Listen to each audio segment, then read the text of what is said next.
Those are the kinds of connections we've been talking about, those evolutionary relationships. Now we're going to start to talk about other ways that living things are connected. Interacting, sharing matter. Now we're going to start to talk about how those things are connected in terms of exchanging matter. Do you exchange matter with other living things? You ever exchanged matter with another living thing? I have. I did this morning. I ate a red bell pepper for breakfast. Don't judge me. Is that bell pepper from a living thing? Yeah, of course it is. You can only get nutrients from things that were once living, whether they're plants or animals. You can't get any nutritional content out of a rock. It's not possible. So you're exchanging matter with other living things constantly. Anybody take in any oxygen this morning? The oxygen molecules that you breathed into your lungs, where'd those come from? Some plant puked them out. Woohoo! I can make anything disgusting. I'm sorry. Yeah, you're exchanging matter with other living things all the time. You're exchanging energy. That red bell pepper gave me enough energy to get through till lunch when I'm going to eat another plant, which is a whole big bowl of popcorn. I love exchanging matter with popcorn.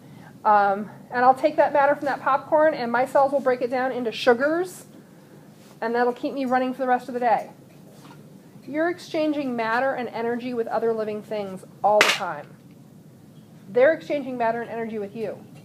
You're breathing out CO2 and plants are absorbing it. The plants in this room, thank you for exhaling.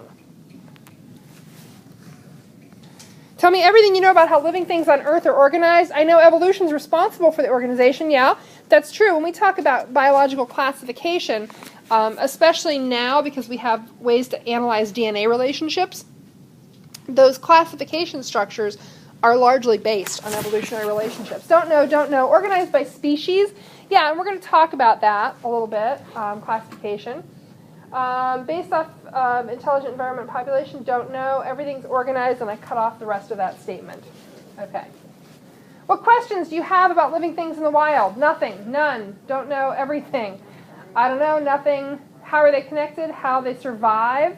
Not right now. Surprise me. No questions now. Nothing. Okay. Okay, the material we're going to do here is mostly out of Chapter 19 in your biology book. So if you need a reference out of the text, that's where you're going to find it. That said, we're not doing all of Chapter 19 here, and there are some additional bits that we'll talk about that aren't really well covered in Chapter 19 that are more important now because of the air test. But the bulk of this material comes out of Chapter 19. So you know if you need to go reference something, that's where you want to do it. And after we walk through this unit, here are the things that you should be able to explain. How living things interact with their environment, basically.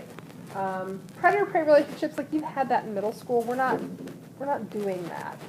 I'm going to assume you know it. We'll do some brief review. How matter and energy move through the environment, between living things and the environment. How you store energy and how energy is lost out into the environment as heat. You know that you give off about as much heat as a light bulb? Anybody ever gotten burned on a light bulb? Okay.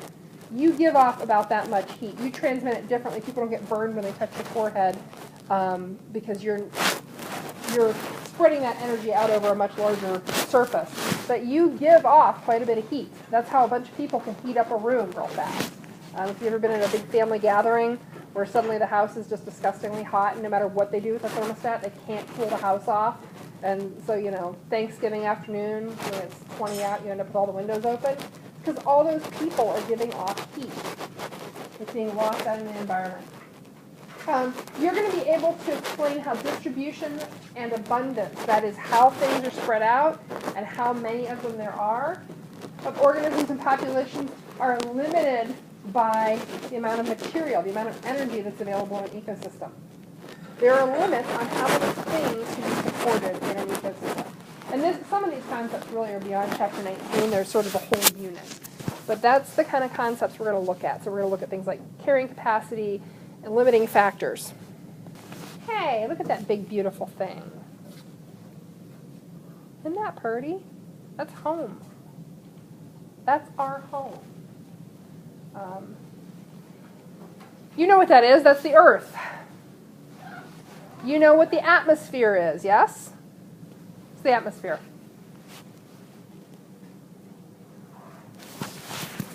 What's the atmosphere? Dylan, you look pensive. What's the atmosphere? Pensive, thoughtful. When we talk about Earth, we mean like the solid part of the Earth, the rocks, the water, the soil. So the atmosphere is actually that envelope of gases, of which oxygen's actually not a majority player. Oxygen's only like 20% of the atmosphere. What's the most abundant gas in the atmosphere? Nitrogen. Nitrogen, 72%. So it's that envelope of gas that sits all around the Earth. That's the atmosphere. What's a sphere? It's a three-dimensional circle. Yeah, it's a ball, spherical object. Atmosphere is that envelope that encompasses the Earth of gases. Lithosphere is the rocky surface parts of the Earth. The biosphere is all the living stuff on Earth. If you could imagine taking this entire Earth and going snap, and all the water and all the soil and all the rocks disappeared, would there be an empty spot in space? There wouldn't. There would be this crawling, teeming, wiggling, green, twitchy mass where the Earth was, and it would extend down into where the soil had been, and it would extend up into the atmosphere. That's the biosphere. It's that sort of pocket. It's all the living things on Earth, and that includes you and a whole bunch of bacteria. You know we're outnumbered, and the trees and the plants and the fish and the birds and the worms and all those insects. And it's not all that big. If Earth were an apple, the biosphere would be like the thickness of the skin. So there's a whole lot of rocky Earth that doesn't have living things in it. You know, the center of the Earth, as far as we know, doesn't contain any life. It's not compatible with the kind of life we know anyway. So the biosphere is a pretty thin layer, despite the fact that it goes way up into the atmosphere and it goes way down into the soil, down to the bottom of the ocean, the trenches in the bottom of the ocean. There are vents there where there are actually living things. Weird, freaky, not like you're going to find in the woods around here. Living things like sulfur-eating bacteria and giant tube worms and all kinds of weird stuff. So it's this little tiny sliver of the planet, this thin place where life exists. Has anybody ever seen a picture of this before? I actually have driven past the actual structure. This is outside of Tucson, Arizona. It's a place called Oracle. It's on the backside of the Santa Catalina Mountains. I lived somewhere up there, up in the mountains on Mount Lemmon. And this was a big experiment. And it was, I believe it was started by a private company. It's now run by the University of Arizona. It was called Biosphere II. You know why they called it Biosphere II? What's Biosphere 1? The Earth. Yeah, the living things on the Earth. So this was an attempt to make a self-contained system. Totally sealed. No gases could come in and out from the inside and outside.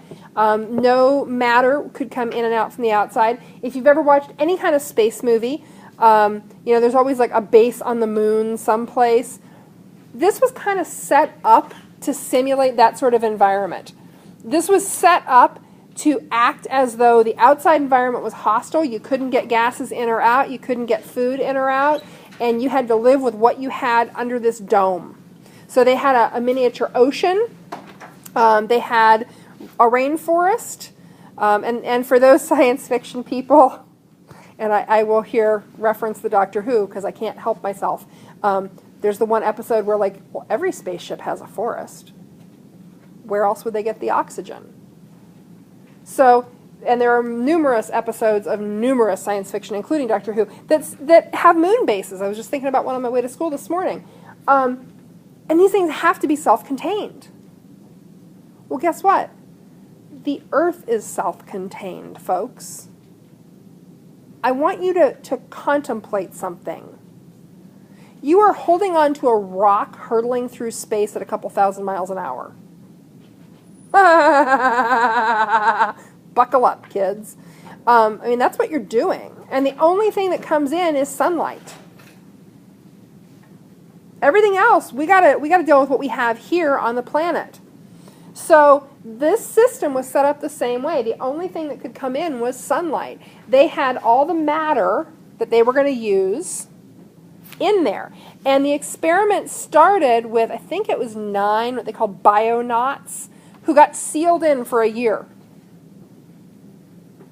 And the goal was they would live there, recycle all nutrients. That means recycling their poop, folks. That means recycling all nutrients. That means growing all their own food. That means having enough plant life to produce enough oxygen to support them. That means you have to get all the bacteria right. They had soils, they had forests, they had a miniature ocean, and they made it, I think, 2.5 months. It's some complicated engineering. And what do you think would go wrong? What do you think would happen? What would be the thing that they would run out of? And I'd have to look it up, but I believe it was like 2 months, 2.5 months in, oxygen levels dropped so low that the bionauts couldn't function well. If you've ever suffered from any kind of mild oxygen deprivation, if you ever had the chance to go up on a mountain or something, you're just kind of dumb and slow and clunky when you're not getting enough oxygen. I lived, like I said, I lived up here at about 8,000 feet. And the first couple months that I lived on the mountain, and I was 20 years old, I was in excellent shape, I was a hiker, I was very active.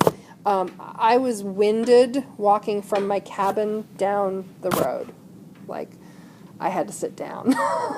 And your brain isn't quite all there yet. You have to get used to functioning with a little bit less oxygen. So the bionauts started experiencing these symptoms of low oxygen. And eventually they ended up making the decision to kind of ditch the experiment, and they had to import oxygen. So what things use up oxygen in this biosphere? What uses oxygen? People. What else? Animals. Any animals, yes. What else? So what kind of animals do you think they had? And there they had fish. I'm sure they had some insects, because you have to decompose stuff somehow. You've got poop that these people are producing, and that's got to be decomposed. What's going to break that down and make it into soil that you can plant food in? Bugs and worms, fungus. What else uses oxygen? Because there was one thing that they drastically miscalculated. They didn't account for that it was using up oxygen faster than they thought it would. The tiniest among them, the bacteria, soil bacteria. So soil bacteria also, there are soil bacteria that use oxygen to decompose things. And they had lots of stuff that needed to be decomposed, and they had underestimated the amount of oxygen that those soil bacteria would take. And so decomposition was going along just fine. Sadly, the breathing in the atmosphere part wasn't. They didn't have enough plant life to produce enough oxygen to support all those bacteria. It's a really delicate machine. There are a bunch of moving parts in a biosphere.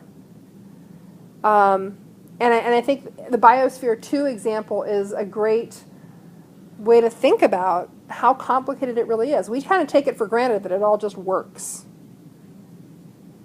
You know, Earth is not running out of oxygen. We have a good balance of plants, things that use oxygen, things that release oxygen. One of my chemistry students just said to me today, looking at our timeline up here, well, what was all this period before there was a bunch of oxygen in the atmosphere? What was going on then?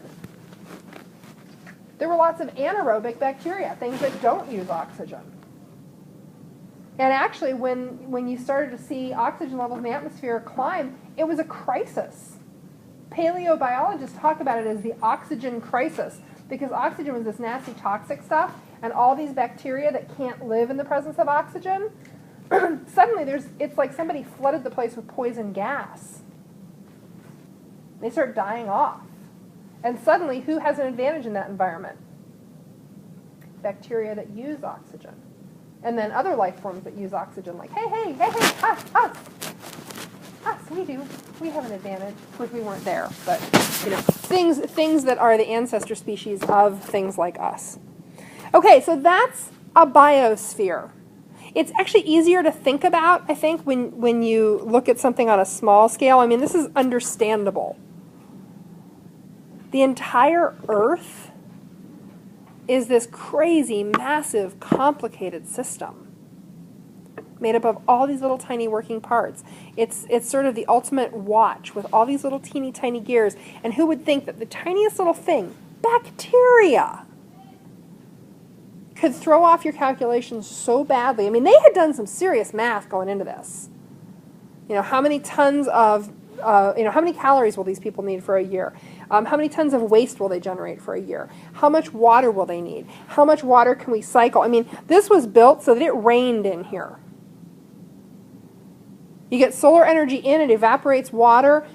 Plants, because this was the rainforest bay, plants let water out. That water condenses, you get rain. This place had its own weather internally. And you can actually tour the biosphere now. Not all of it, but you can get in and do tours. The University of Arizona has limited tours on it. It's easier to think about on this scale. It's really hard to fathom all the working parts on a global scale. So we're going to start breaking that biosphere up into pieces.